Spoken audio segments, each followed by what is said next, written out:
I wanted to do a quick video on this Sony CMT-EX100. I really love this vertical CD bookshelf unit from Sony from around the year 2001. As you'll hear in a minute, the thing sounds amazing.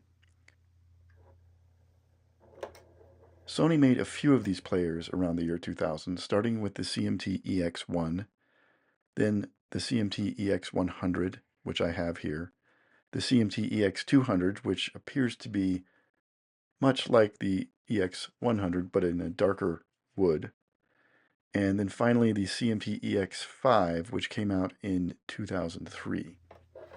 If you can find one of these at a thrift store or garage sale, I recommend snapping it up. They sound wonderful. And when playing CDs, they look really cool.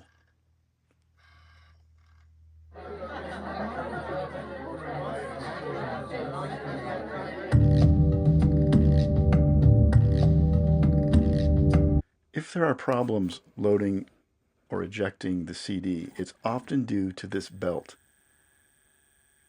You can see in the video that this belt has become hard after 25 years and slips on the loading mechanism gear as the motor spins.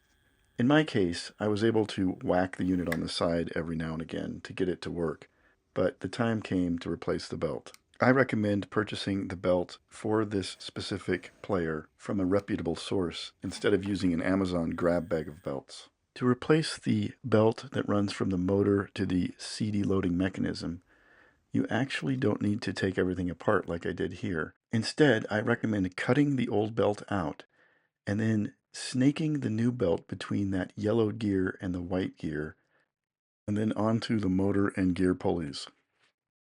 Here's the back of the CMT-EX100, and you can see there's optical CD out, there's aux inputs, there's a out for tape, and speaker connections and antenna. It's really fully featured and has pretty much everything you might need.